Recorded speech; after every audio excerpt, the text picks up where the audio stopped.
Me llamo Carmen. Tengo 32 años y soy la única hija adoptada de la familia García. He pasado toda mi vida intentando encajar y ser aceptada como uno de ellos. El domingo pasado, durante la comida familiar, mencioné emocionada el próximo crucero. Mi hermana Natalia soltó una risita burlona y dijo: «Ah, pero pensabas que venías».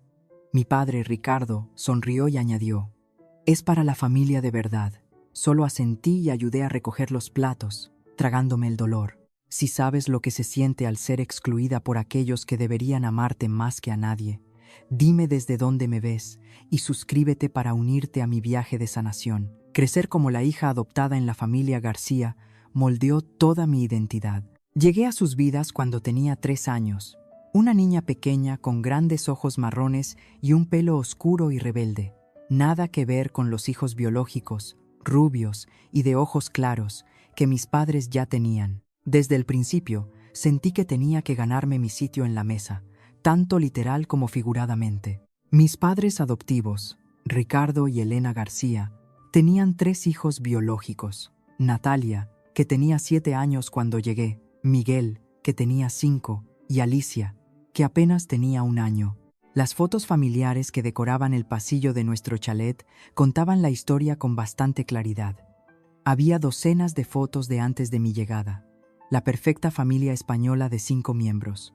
Después de mi adopción, las fotos se volvieron más escasas y a menudo me colocaban en el borde, como si pudieran recortarme fácilmente si lo deseaban. Al crecer, siempre hubo exclusiones sutiles y bromas sobre que yo era diferente. «Bueno, no sabemos de dónde saca eso», decía mi padre cuando hacía algo que consideraban extraño. O la sangre tira cuando Natalia, Miguel y Alicia compartían rasgos o intereses que yo no poseía. Estos comentarios siempre se decían con una sonrisa, como si el golpe emocional que conllevaban pudiera suavizarse, fingiendo que eran observaciones graciosas en lugar de rechazos. Respondí convirtiéndome en una perfeccionista. Sobresalientes en todo, delegada de clase, voluntariado cada fin de semana. Pensaba que si lograba ser lo suficientemente excepcional, finalmente me verían digna de una inclusión total en la familia. Trabajé el doble para recibir la mitad del reconocimiento que mis hermanos obtenían con el mínimo esfuerzo. Cuando Miguel sacaba un 6 en matemáticas, había celebración y helado. Cuando yo sacaba matrícula de honor en bachillerato, mi padre comentaba que debía tener buenos genes de algún lado. El patrón continuó en la edad adulta. Las reuniones familiares eran ejercicios de exclusión sutil, chistes internos que yo no entendía, recuerdos de tiempos anteriores a mi llegada, referencias sutiles a su genética compartida. Seguía apareciendo de todos modos, trayendo platos caseros, dando regalos pensados al detalle, tratando de labrarme un pequeño lugar. Cuando mi matrimonio con Daniel se desmoronó hace 8 meses, algo cambió. Mi familia parecía más comprensiva que nunca. Mi madre me llamaba regularmente para ver cómo estaba. Mi padre me ayudó a mudarme a mi nuevo piso en el centro. Incluso Natalia, que siempre había sido la más abiertamente hostil, me invitó a tomar café e ir de compras. Me permití esperar que tal vez mi divorcio me hubiera humanizado ante sus ojos, que quizás finalmente pudieran verme como alguien que pertenecía a la familia. Los García instauraron comidas familiares mensuales, supuestamente para fortalecer nuestros lazos. Me entregué a estas reuniones con renovado entusiasmo, llevando mi famosa tarta de manzana, interactuando genuinamente con mis sobrinos y haciendo esfuerzos sinceros por conectar con mis hermanos. Por primera vez en años, sentí un rayo de esperanza de que finalmente podría ser aceptada. Fue en la reunión de Semana Santa, hace 2 meses, cuando escuché por primera vez hablar de unas grandes vacaciones familiares. Mis padres discutían destinos caribeños, comparando compañías de cruceros e itinerarios. Natalia insistía en querer un barco con buenas opciones de guardería para sus hijos. Miguel y su mujer, Laura, estaban entusiasmados con las oportunidades de buceo. Alicia, siempre amante de la gastronomía, esperaba con ansias los bufés libres. Nadie me dijo explícitamente que estaba incluida, pero tampoco nadie dijo que no lo estuviera. Cuando pregunté por las fechas, mi madre me dio una respuesta vaga sobre algún momento en junio. Cuando mencioné cuánto tiempo había pasado desde que me había tomado unas vacaciones de verdad, mi padre asintió y dijo algo sobre que todo el mundo necesita un descanso a veces. Interpreté sus respuestas como señales positivas. ¿Por qué discutirían todos estos detalles delante de mí si no estaba destinada a ser parte del plan? Empecé a investigar los puertos de escala del Caribe en mi tiempo libre, leyendo blogs sobre las mejores excursiones y atracciones imprescindibles. Fui de compras a por ropa de verano, regalándome un vestido nuevo y sandalias específicamente para el viaje. Incluso reservé mis días de vacaciones en mi trabajo de diseño gráfico, diciéndole a mi jefe que estaría fuera la segunda semana de junio. Envié mensajes a mis hermanos sobre opciones de excursiones, enviando enlaces para nadar con delfines en Jamaica y tirolinas en la selva. Miguel no respondió en absoluto. Alicia envió un emoji de pulgar hacia arriba. Natalia respondió con un vago parece chulo. De nuevo, tomé sus respuestas evasivas como señales positivas. Después de todo, nunca habíamos sido una familia que se comunicara bien. A medida que se acercaba la fecha de salida, mi emoción crecía. Este crucero sería la oportunidad perfecta para cimentar la nueva y mejorada dinámica familiar. Lejos del estrés del trabajo y la vida cotidiana, quizás podríamos unirnos de verdad. Imaginaba días perezosos junto a la piscina, riendo juntos con cócteles, creando el tipo de recuerdos compartidos que siempre había anhelado. Por una vez, me permití creer que sería totalmente incluida en un evento de la familia García. La comida familiar del domingo se celebró en el chalet de mis padres, en una urbanización a las afueras de Madrid, como había sido cada mes desde mi divorcio. Su casa era un chalet independiente, con un césped bien cuidado, y parterres de flores que mi madre atendía con devoción religiosa. En el interior, el comedor formal apenas había cambiado desde mi infancia. La misma mesa pesada de roble castellano y las sillas a juego, la misma vitrina mostrando regalos de boda que rara vez se usaban, la misma pared de fotos familiares narrando cumpleaños, graduaciones y vacaciones, ninguna destacándome a mí. Llegué temprano, llevando mi contribución a la comida, mi tarta de manzana, hecha con una receta que había perfeccionado durante años tratando de ganar aprobación a través de la comida. La casa olía a pollo asado y ajo, la comida típica de domingo de mi madre. En la cocina, Elena estaba ocupada con las guarniciones, mientras mi padre veía el partido de fútbol en el salón contiguo. «¿Necesitas ayuda, mamá?», ofrecí, dejando mi tarta en la encimera. No, lo tengo todo bajo control», dijo ella, apenas levantando la vista del puré de patatas. «Pero gracias por traer el postre». A las 14, todos habían llegado. Natalia y su marido Jaime con sus 3 hijos, Miguel y Laura con sus gemelos, Alicia, perpetuamente soltera y orgullosa de ello. El nivel de ruido aumentó mientras los niños se perseguían por la casa. Mi padre gritaba a la televisión y mis hermanos se ponían al día con los cotilleos. Cuando finalmente nos sentamos a comer, la conversación inevitablemente giró hacia el próximo crucero. Faltaba solo una semana y la emoción era palpable. «Por fin conseguí esas fundas impermeables para los móviles», anunció Miguel, pasando la fuente de patatas a Laura. «Ahora podemos hacer fotos bajo el agua cuando hagamos snorkel». «Mamá, ¿metiste mi bañador de Nemo?», preguntó Lucía, la hija de 6 años de Natalia. «Sí, cariño, ya está en tu maleta», respondió Natalia, cortando su pollo en trozos pequeños. «Imprimí todas nuestras tarjetas de embarque», anoche anunció mi padre con orgullo. «Todo está listo. Incluso pedí el transporte al aeropuerto». Sonreí, sintiendo un cálido brillo de anticipación. Después de todos estos años, sintiéndome como una extraña, finalmente iba a ser parte de unas vacaciones familiares de verdad. Había sido tan cuidadosa de no hacer demasiadas preguntas directas, temiendo que de alguna manera gafara mi inclusión. Pero ahora, con el viaje a solo unos días y todos los preparativos discutiéndose tan abiertamente, me sentí lo suficientemente segura para unirme a la conversación. «Estoy muy emocionada por el crucero», dije, sonriendo a la mesa. «He estado leyendo sobre esa parada en Barbados. Se supone que las playas son increíbles». El silencio que cayó fue repentino y total. Los tenedores se detuvieron a medio camino de las bocas. La cara de mi madre se congeló en una expresión de consternación. Mi padre y Miguel intercambiaron miradas. Entonces Natalia soltó un resoplido. Un sonido áspero que cortó el silencio como un cuchillo. «Ah, pero pensabas que venías». Su voz goteaba burla. La cara de mi padre se transformó en una sonrisa cruel que había visto muchas veces antes, generalmente justo antes de soltar alguna broma a mi costa. Es para la familia de verdad, dijo, enfatizando las palabras de verdad de una manera que hacía su significado inconfundible. Familia de sangre, no tú. El comedor pareció inclinarse a mi alrededor. Mi madre miraba fijamente su plato, negándose a encontrar mis ojos.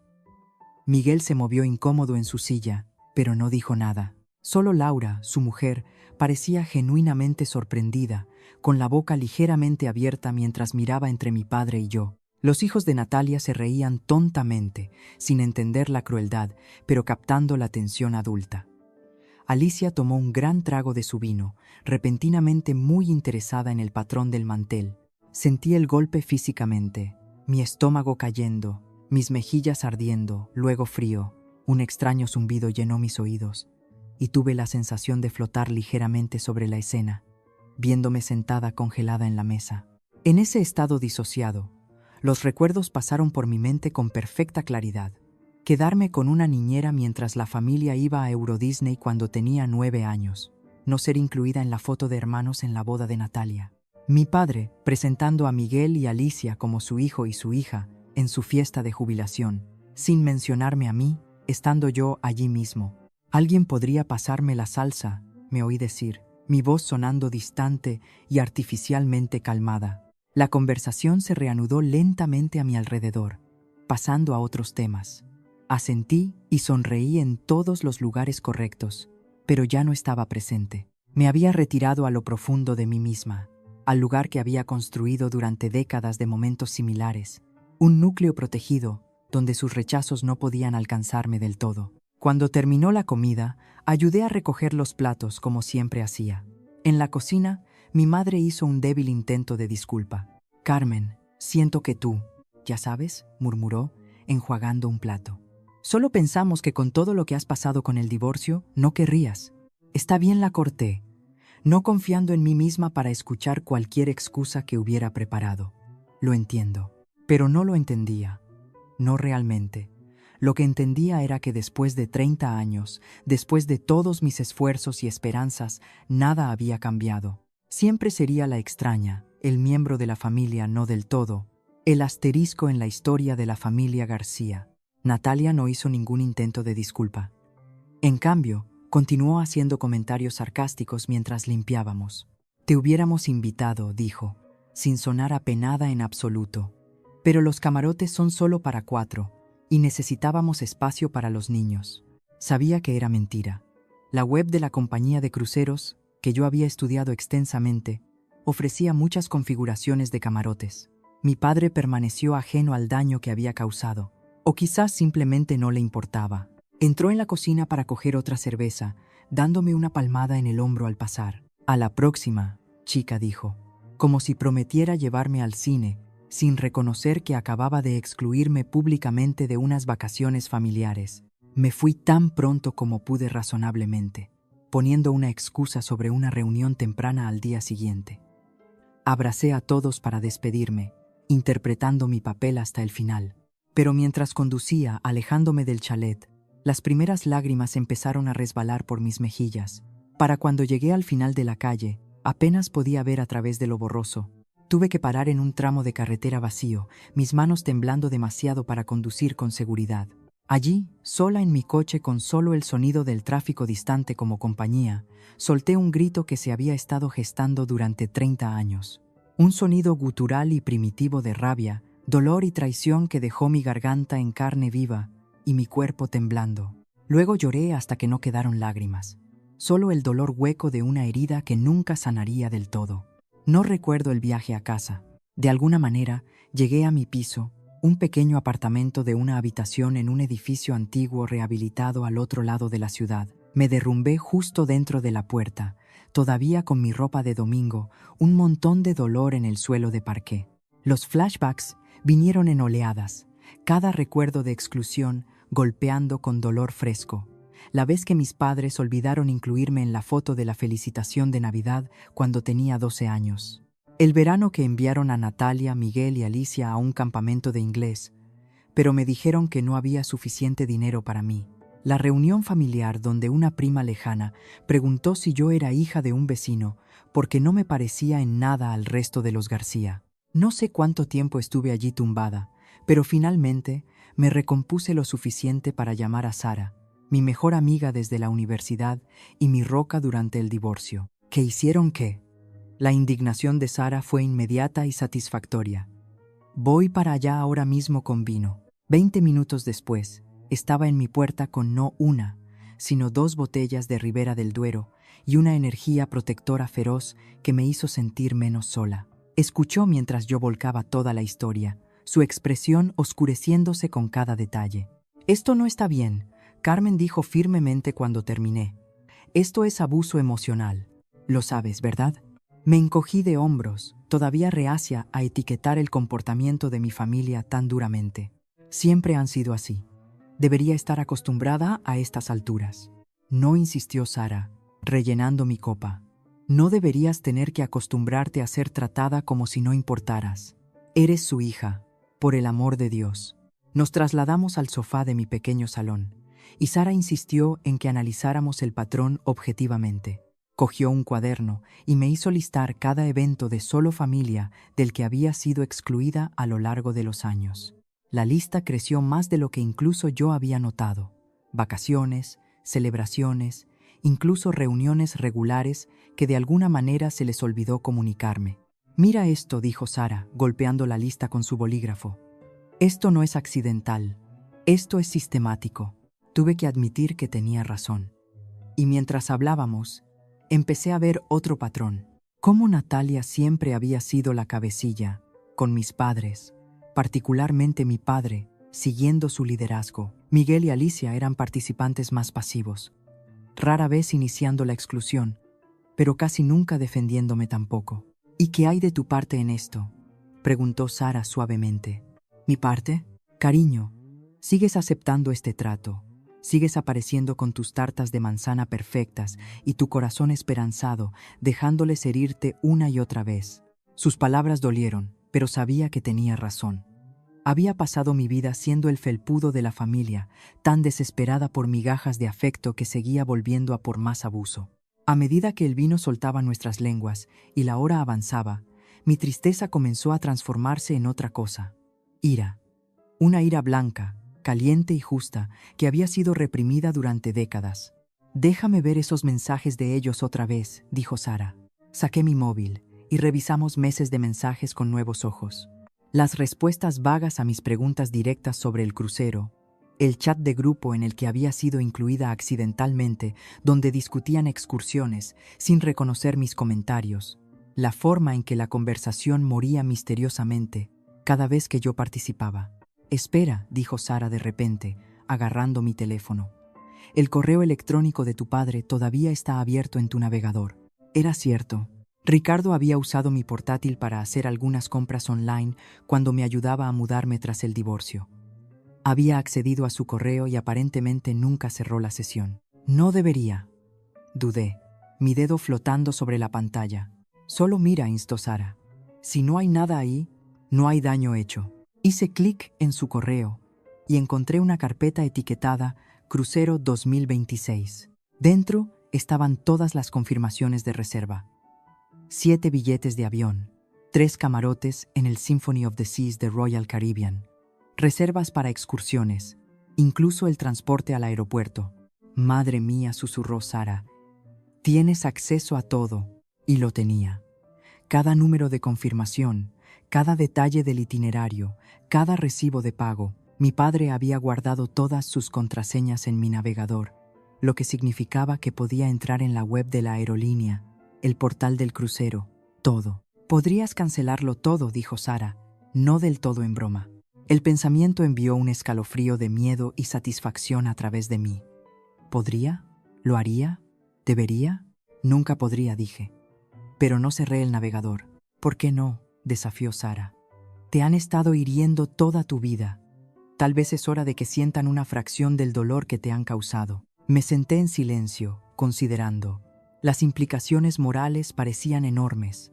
Esto sería causar daño activamente, no solo defenderme. Esto sería venganza. Necesito pensar en esto, dije finalmente. Sara asintió con comprensión. Decidas lo que decidas, estoy contigo. Pero Carmen, en algún momento tienes que dejar de ser la mejor persona. Cuentan con eso. Saben que aguantarás lo que te echen porque siempre lo has hecho. Después de que Sara se fuera, me senté sola en mi apartamento a oscuras, mirando el correo de mi padre. Estaba a punto de cerrar el navegador e intentar seguir con mi vida cuando noté otra carpeta etiquetada Cosas de familia. La curiosidad pudo más y hice clic. Dentro había un hilo de correos entre mi padre, Natalia y Miguel con el asunto Logística crucero, Carmen no incluida. Lo abrí y sentí que se me helaba la sangre. Papá, asegúrate de que Carmen no se entere de la fecha real de salida, había escrito Natalia. Podría aparecer en el aeropuerto e intentar hacernos sentir culpables para que la llevemos. Mi padre había respondido, no te preocupes. Ella cree que nos vamos el 15, no el 12. Para cuando se entere, estaremos en alta mar. Y luego, lo más doloroso de todo, Miguel, el hermano que yo pensaba que era meramente un participante pasivo, había escrito. ¿Os acordáis cuando se coló en la fiesta de graduación de Alicia, apareciendo temprano para ayudar? Qué incómodo tener que fingir que queríamos que estuviera allí, ja ja ja. Algo se rompió dentro de mí mientras leía esas palabras. Algún último hilo tenue de lealtad familiar se partió limpiamente. Si podían planear tan deliberadamente engañarme, si podían reírse de mis intentos sinceros de ser incluida, entonces quizás merecían probar su propia medicina. Respiré hondo y abrí una nueva hoja de cálculo. Era hora de planificar. La hoja de cálculo se convirtió en mi plan de batalla. Creé pestañas para cada aspecto de sus vacaciones: vuelos, reservas de crucero, excursiones, traslados al aeropuerto.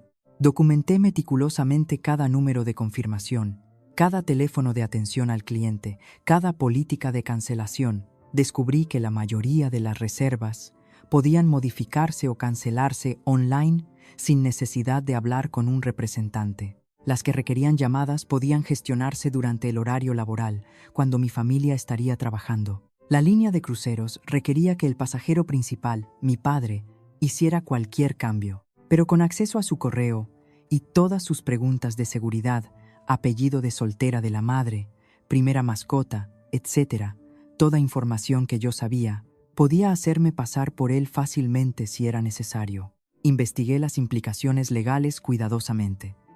Técnicamente, acceder a las cuentas de otros sin permiso podía considerarse delito, pero mi padre había usado mi ordenador, guardado sus contraseñas y nunca había cerrado sesión. Me aseguré de documentar esto con capturas de pantalla por si acaso.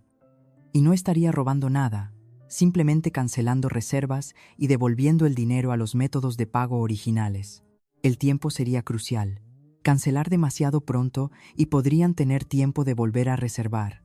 Cancelar demasiado tarde y los reembolsos podrían no procesarse. Necesitaba maximizar el impacto sin cruzar al territorio que pudiera meterme en problemas serios. Decidí un plan. Esperaría hasta 3 días antes de su salida.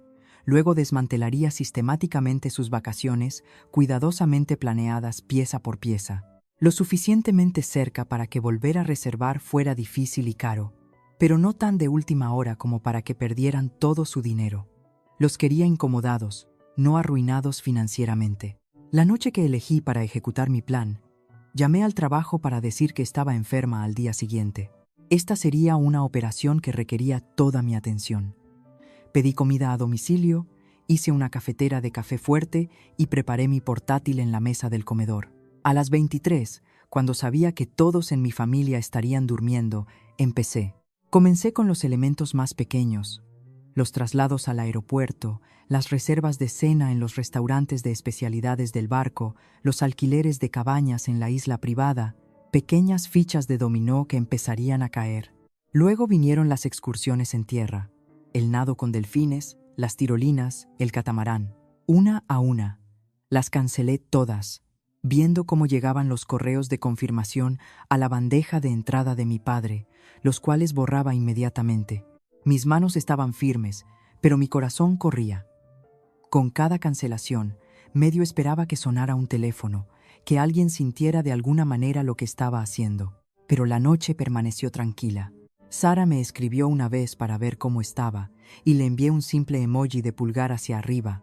La reserva del crucero fue lo siguiente. Esto sería lo más complejo, ya que requería entrar en la web de Royal Caribbean y navegar por varias pantallas de confirmación. El sistema preguntaba si estaba segura, si entendía la política de cancelación. Hice clic en todo. Cuando apareció la confirmación final, su crucero ha sido cancelado y se procesará un reembolso a su forma de pago original. Sentí una ola de emoción tan compleja que no pude nombrarla. Parte culpa, parte poder, parte reivindicación, parte miedo. Me senté con el sentimiento, dejándolo fluir en lugar de alejarlo. Esta era la consecuencia de 30 años de resentimiento y dolor acumulados encontrando finalmente una salida. Los billetes de avión fueron los últimos y más fáciles de cancelar. Unos pocos clics, unas pantallas de confirmación, y estaba hecho. A las 2 de la madrugada, cada aspecto de las vacaciones de la familia García había sido sistemáticamente desmantelado. Todo lo que quedaba eran correos de confirmación sobre reembolsos, que dejé en la bandeja de entrada de mi padre. Que descubrieran dónde había ido su dinero una vez se dieran cuenta de que su viaje se había esfumado. Borré mi historial de navegación, eliminé cualquier evidencia de mi actividad de mi ordenador y cerré sesión en todas las cuentas. Luego me di una larga ducha caliente, como si pudiera lavar el peso de lo que había hecho. Al día siguiente, esperé. Me había tomado el día libre, supuestamente enferma, pero realmente queriendo estar totalmente presente para lo que venía. Limpié mi piso, reorganicé mi estantería, hice cualquier cosa para mantener mis manos ocupadas mientras mi mente corría con anticipación y dudas ocasionales. Alrededor del mediodía, mi teléfono sonó con una notificación. El grupo de WhatsApp Familia García, que había estado mayormente silencioso durante días, de repente explotó de actividad. ¿Alguien más tiene problemas para hacer el check-in de los vuelos mañana?, había escrito Miguel. Luego Natalia. La web de la aerolínea dice que no se encuentra nuestra reserva. Luego mi padre. Acabo de colgar con American Airlines. Dicen que nuestros billetes fueron cancelados. Tiene que haber algún error. Vi el pánico desarrollarse en tiempo real, mi corazón latiendo con fuerza. Esto estaba pasando de verdad. Estaban descubriendo pieza por pieza que sus vacaciones habían desaparecido. Sentí una oleada de oscura satisfacción seguida inmediatamente por una ola de ansiedad. ¿Qué había hecho? Pero era demasiado tarde para volver atrás. Las fichas de dominó estaban cayendo. Mi madre escribió después: Ricardo acaba de llamar a Royal Caribbean. Nuestra reserva del crucero ha desaparecido también. Todo. Dicen que se canceló hace 3 días y que los reembolsos se están procesando. ¿Cómo es posible? El grupo de chat degeneró en caos. Acusaciones, teorías, pánico. ¿Les habían robado la identidad? ¿Era un fallo informático? ¿Deberían llamar a la policía? Nadie sospechaba de mí. ¿Por qué lo harían? Carmen, el felpudo familiar, la eterna complaciente, nunca haría algo así. Hasta que mi teléfono sonó, mostrando el nombre de mi padre, y supe que el momento de la verdad había llegado. Dejé que sonara 3 veces antes de contestar, usando esos segundos para componerme. ¿Diga? Dije, inyectando la cantidad justa de curiosidad casual en mi voz. ¿Carmen? La voz de mi padre estaba tensa, con una rabia apenas controlada. Tenemos una situación aquí. Ah, ¿qué pasa?, pregunté. La imagen de la inocencia. Alguien ha cancelado todos nuestros vuelos y el crucero. Todo. Estamos intentando solucionarlo, pero nos dicen que no hay billetes, ni reservas, nada. Imaginé a mi familia de pie en el salón, o quizás ya con las maletas, dándose cuenta lentamente de que no iban a ir a ninguna parte. Eso es terrible, dije, manteniendo mi voz nivelada. ¿Cómo pudo pasar eso? No lo sé, explotó él. La aerolínea dice que las cancelaciones vinieron de mi cuenta. La línea de cruceros dice lo mismo. Alguien accedió a mis cuentas y canceló todo. Qué raro, dije. ¿Cuándo pasó esto? Hace 3 días, aparentemente. No lo sabíamos porque los correos de confirmación fueron a mi carpeta de spam o algo así. Necesito que nos ayudes a resolver esto. Llama a la compañía de la tarjeta de crédito y mira si pueden rastrear los reembolsos mientras intentamos volver a reservar. Este era el momento que había estado esperando. El momento de defenderme después de una vida de aceptar cualquier migaja de afecto que ofrecieran. No creo que pueda hacer eso, dije con calma. ¿Qué? ¿Por qué demonios no? Estamos en crisis, Carmen. Bueno, dije, alargando la palabra. Son unas vacaciones familiares, ¿no? Para la familia de verdad. No querría entrometerme. El silencio al otro lado de la línea fue ensordecedor. Prácticamente podía oír los engranajes girando en la cabeza de mi padre mientras procesaba lo que estaba diciendo. ¿Qué has hecho?, susurró finalmente, su voz mortalmente tranquila. Simplemente respeté vuestros deseos, respondí. Dejasteis muy claro que yo no era parte de estas vacaciones familiares, así que me aseguré de no estar involucrada de ninguna manera.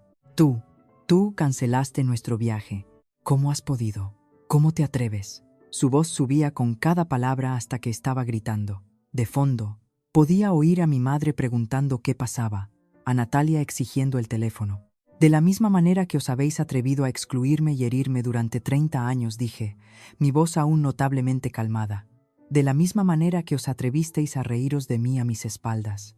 De la misma manera que os atrevisteis a planear mentirme sobre vuestra fecha de salida. Eso es, balbuceó él. Ese hilo de correos fue muy iluminador, continué. El etiquetado, Carmen no incluida. Disfruté particularmente la anécdota de Miguel sobre lo incómodo que fue fingir que me queríais en la graduación de Alicia. Más silencio. Luego, has hackeado mi correo. Te voy a denunciar por esto. Haré que te arresten. No hackeé nada, le corregí. Usaste mi ordenador. Guardaste todas tus contraseñas y nunca cerraste sesión. Si alguien cometió una violación, fuiste tú. De mi privacidad, en mi casa, en mi ordenador personal. Aparentemente le arrebataron el teléfono a mi padre porque de repente Natalia estaba gritando en mi oído. Eres una psicópata. Has arruinado todo. ¿Sabes cuánta ilusión les hacía a los niños? ¿Sabes cuánto dinero costó esto? Sí, de hecho sé exactamente cuánto costó, respondí. Y lo recuperaréis todo. Los reembolsos deberían llegar a la tarjeta de papá en 5 a 7 días hábiles. No se trata del dinero, chilló ella. Se trata de que eres una vengativa, celosa, patética. La corté. No, Natalia. Esto se trata de 30 años de exclusión y crueldad. Esto se trata de mí finalmente dándome mi lugar. Colgué mientras ella estaba a mitad de la frase, mi mano sorprendentemente firme. Luego apagué mi móvil por completo, sabiendo que pronto estaría explotando con llamadas y mensajes. 10 minutos después, sonó mi teléfono fijo, el número que solo Sara y mi trabajo tenían. Contesté con cautela. Carmen, soy Laura, la mujer de Miguel. Laura era la última persona que esperaba oír. Siempre habíamos sido cordiales, pero nunca cercanas. Conseguí tu número del perfil de Instagram de Sara, explicó.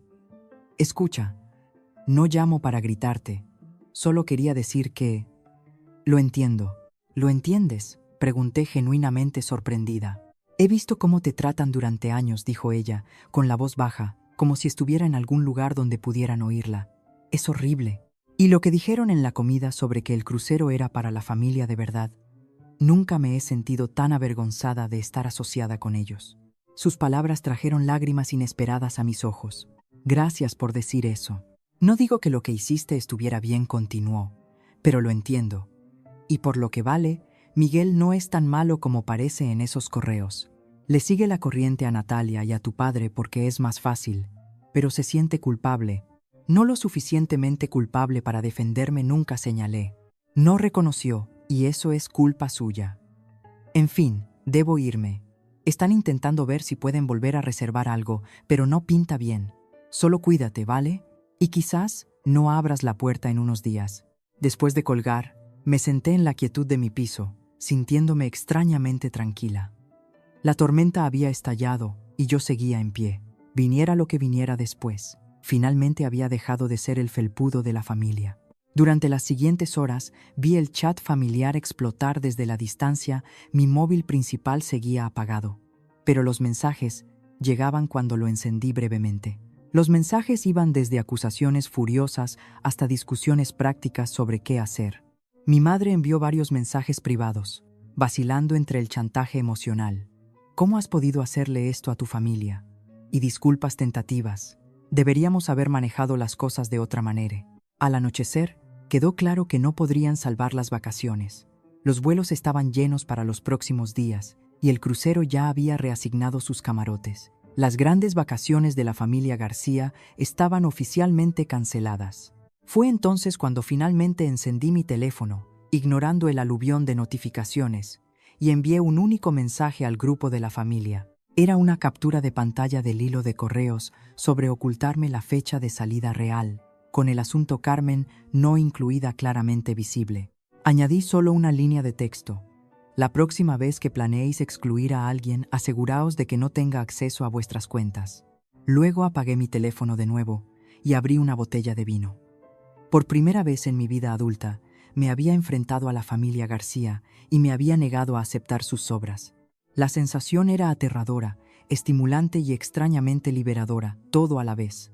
2 días después, recibí un mensaje seco de mi padre.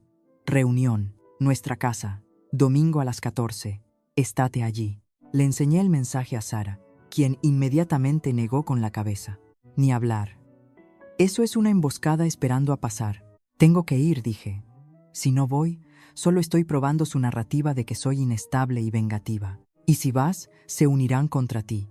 Te harán sentir culpable y posiblemente incluso amenacen con acciones legales, replicó Sara. Al menos déjame ir contigo, no dije firmemente. Esto es algo que necesito hacer sola, pero me prepararé. Y me preparé. Programé una sesión de emergencia con mi terapeuta, la doctora Ruiz. Pasamos 1 hora discutiendo estrategias para mantener límites y no ser arrastrada a dinámicas familiares. Recuerda, dijo la doctora Ruiz, no puedes controlar cómo reaccionan. Solo puedes controlar tus propias respuestas. Mantén la calma, di tu verdad y prepárate para irte si las cosas se vuelven tóxicas. También consulté con un amigo abogado que me aseguró que, aunque mis acciones eran éticamente cuestionables, era poco probable que resultaran en una acción legal exitosa, especialmente dado que mi padre había usado mi ordenador y permanecido conectado a sus cuentas. El domingo me sentí tan lista como podía estar. Me vestí con cuidado con un vestido azul sencillo que me hacía sentir segura. Conduje hasta la casa de mis padres y aparqué en la calle en lugar de en la entrada, un pequeño acto de independencia y una ruta de escape rápida si era necesaria. La tensión era palpable en el momento en que crucé la puerta. Mis padres, Natalia, Miguel y Alicia, ya estaban sentados en el salón, un frente unido. Solo Laura ofreció una pequeña sonrisa alentadora desde su lugar junto a Miguel. Antes de que nadie pudiera hablar, tomé la iniciativa. Quiero decir algo antes de empezar, dije, permaneciendo de pie mientras ellos estaban sentados. Sé por qué estamos aquí. Sé que estáis todos enfadados. Pero antes de que empecéis a decirme lo terrible que soy, os voy a decir por qué hice lo que hice. Esto va a ser bueno, murmuró Natalia. Pero mi padre la silenció con una mirada. Bien, dijo él, di lo que tengas que decir. Respiré hondo y empecé a enumerar los años de exclusión, los constantes recordatorios de que yo era diferente, las formas sutiles y no tan sutiles en que me habían hecho sentir como una extraña. Hablé con calma, citando ejemplos específicos. El viaje a Euro Disney, los campamentos, las fotos familiares, las fiestas de graduación, las vacaciones. Durante 30 años, dije, he intentado ganarme mi sitio en esta familia. He traído comida a cada reunión, dado regalos pensados, escuchado vuestros problemas, celebrado vuestros éxitos y pedido casi nada a cambio excepto ser incluida. Y durante 30 años habéis dejado claro que no soy realmente una García. Eso no es verdad, intervino mi madre, con lágrimas ya formándose. Siempre te hemos querido. El amor no es solo un sentimiento, mamá, respondí.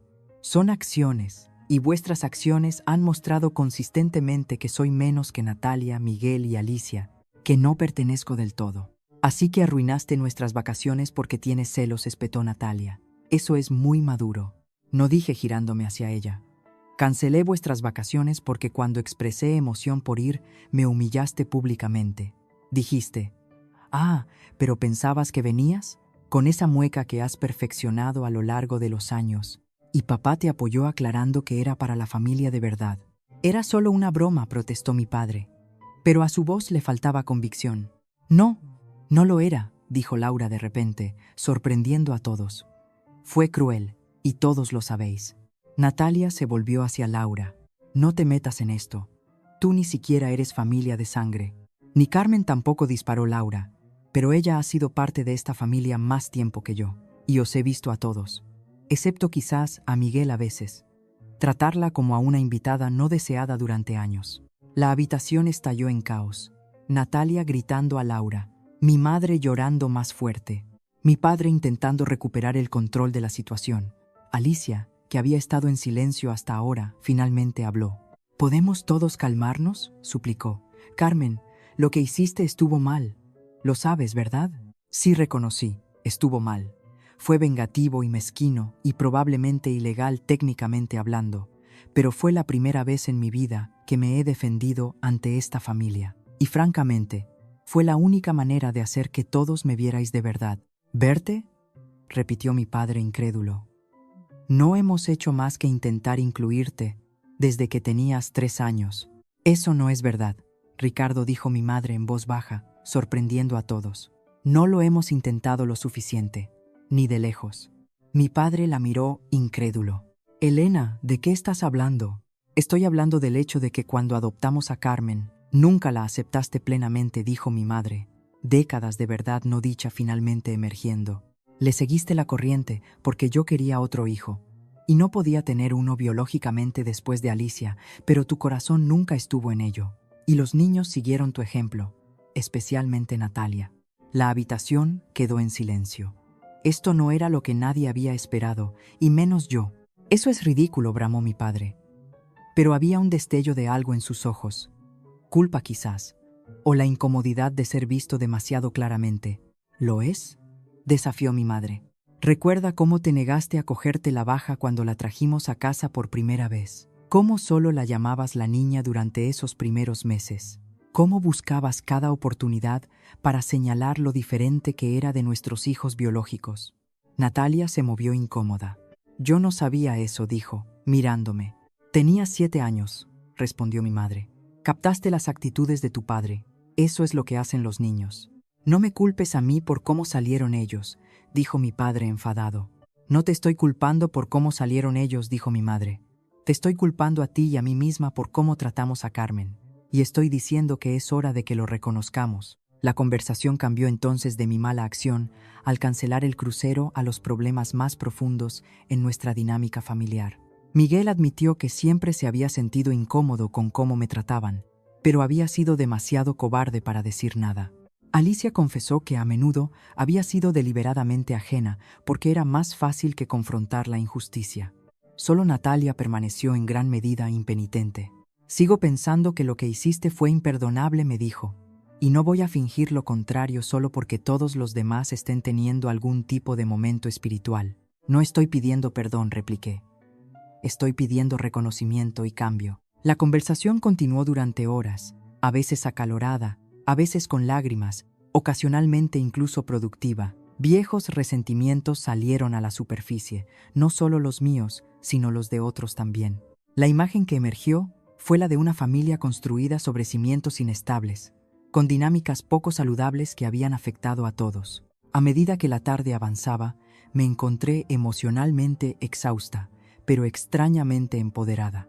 Por primera vez, no estaba intentando hacerme más pequeña para encajar en la familia García. Estaba insistiendo en mi derecho a existir plenamente dentro de ella, o a marcharme si eso no era posible. Finalmente, cuando la conversación empezó a dar vueltas sobre sí misma, me levanté. Creo que he dicho todo lo que venía a decir, anuncié, y he oído todo lo que necesitaba oír.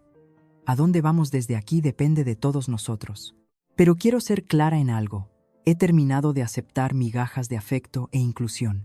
O soy parte de esta familia total y completamente, sin calificaciones ni bromas ni exclusiones, o no lo soy. Y si no lo soy, está bien, porque me he dado cuenta de que puedo hacer mi propia familia con gente que me valora. Metí la mano en mi bolso y saqué 2 objetos que había traído conmigo. Un pequeño relicario de plata que mi madre me había dado por mi 16 cumpleaños y el libro de recetas de la familia García, que había pasado de generación en generación, pero nunca se me había dado oficialmente, lo había tomado, prestado para copiar recetas. Los coloqué cuidadosamente en la mesa de centro. Estos siempre han significado mucho para mí, dije, pero no puedo seguir aferrándome a símbolos de pertenencia a una familia que no me quiere. Así que los dejo aquí hasta que averigüemos qué somos los unos para los otros. Carmen, empezó mi madre, alcanzando mi mano, pero di un paso atrás. Necesito tiempo, dije, y creo que todos vosotros también. Si me queréis en vuestras vidas, quererme de verdad, no solo tolerarme, ya sabéis dónde encontrarme. Con eso salí, ignorando las llamadas para que volviera. Mientras conducía alejándome, sentí una extraña ligereza. Había dicho mi verdad, me había mantenido firme. Viniera lo que viniera después, lo afrontaría bajo mis propios términos. La primera semana después de la confrontación pasó en silencio. Ni llamadas ni mensajes de ningún miembro de la familia García. Alterné entre el alivio de no lidiar con su ira y el miedo de haber cortado permanentemente todos los lazos. Sara me veía a diario, y mi terapeuta me ayudó a procesar las emociones complejas. «Has abierto la caja de Pandora», dijo la doctora Ruiz. «Los sistemas familiares se resisten al cambio y tú has forzado una gran interrupción. Dales tiempo para ajustarse». Me volqué en el autocuidado. Largos paseos por el Parque del Retiro, cocinar comidas sanas, reconectar con amigos que había descuidado. También empecé a construir conscientemente lo que Sara llamaba mi familia elegida. Mi colega Tomás me invitó a su club de lectura. Mi vecina Maite y yo empezamos a tomar café los sábados por la mañana. Sara me presentó a su primo Alejandro. Poco a poco, empecé a crear una red de conexiones genuinas. 10 días después de la confrontación, mi teléfono sonó con un mensaje de Miguel. ¿Podemos hablar? Solo nosotros dos. Nos reunimos en una cafetería en el centro, territorio neutral. Parecía cansado, con ojeras y una energía nerviosa. «Te debo una disculpa», empezó sin preámbulos. «No solo por lo del crucero, sino por años de quedarme parado mientras eras tratada como menos. Sabía que estaba mal y no hice nada». «¿Por qué?», pregunté simplemente. Suspiró.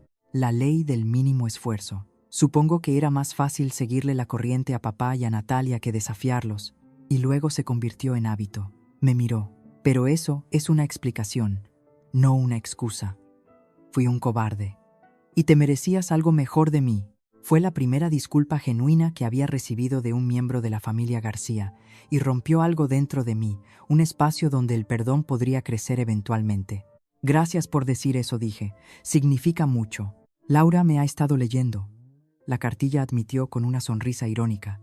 «Dice que se ha estado morder la lengua sobre cómo te tratan durante años, y que ha terminado de quedarse callada».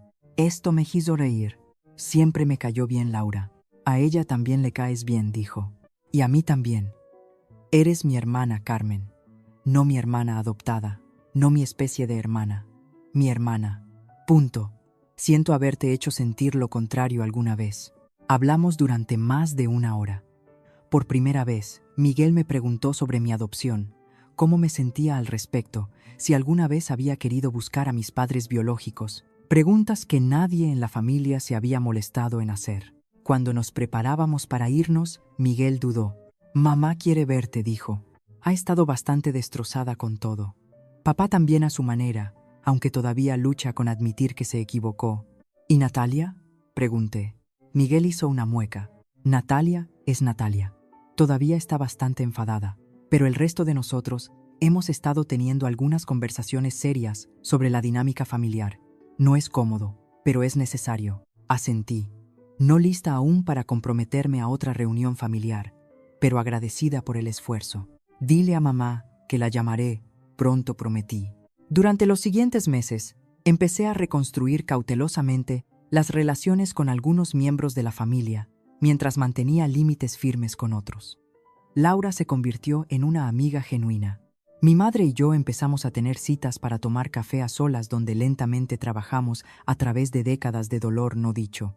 «Te fallé», admitió durante una de estas reuniones. «Debería haberte protegido más, haber abogado más por ti. Dejé que mi miedo a mover el barco anulara mi deber hacia ti como madre». «¿Por qué me adoptasteis?», pregunté la pregunta que había querido hacer toda mi vida. Si papá era tan reacio, ¿por qué seguir adelante? Sus ojos se llenaron de lágrimas. «Porque en el momento en que te vi, supe que estabas destinada a ser mi hija. Eras esa cosita brillante y feroz. Incluso a los 3 años, me enamoré al instante». Alcanzó mi mano. Simplemente no fui lo suficientemente fuerte para hacer que todos los demás vieran lo que yo veía. Mi padre tardó más en reaccionar. Su orgullo había recibido un doble golpe, primero por mi cancelación del crucero, luego por tener su trato a largo plazo hacia mí desafiado públicamente. Pero incluso él finalmente contactó a su manera torpe, preguntando si podía ayudarle a configurar su nuevo teléfono inteligente. «No me fío de esos chicos de la tienda», dijo bruscamente cuando llegué a su casa. «Siempre intentan venderme cosas que no necesito». Era una excusa endeble, pero la reconocí como una rama de olivo. Mientras le ayudaba, se aclaró la garganta varias veces. Finalmente, cuando me preparaba para irme, soltó: «Tu madre dice que nunca te acepté plenamente. Tiene razón y lo siento». Me congelé. En 30 años, nunca había oído a mi padre disculparse por nada. «Cuando te adoptamos», continuó, mirando al suelo, «tenía miedo de no poder quererte de la misma manera que a los hijos que había ayudado a crear. Y luego, cuando ese miedo se hizo realidad, me avergoncé. Era más fácil mantenerte a distancia que admitir que estaba fallando como padre. No sabía qué decir, así que no dije nada». «No te estoy pidiendo que me perdones», dijo. «Solo quería que supieras que entiendo ahora lo que hice mal y estoy intentando hacerlo mejor, incluso a mi edad». No fue una disculpa perfecta, pero fue sincera y fue un comienzo. Natalia permaneció al margen. Se negó a reconocer ningún error, manteniendo que yo había exagerado ante unas bromitas y que cancelar el crucero era una traición imperdonable. Mantuve mi distancia con ella. 6 meses después del crucero, que nunca ocurrió, recibí una invitación para la cena de Nochebuena en casa de mis padres.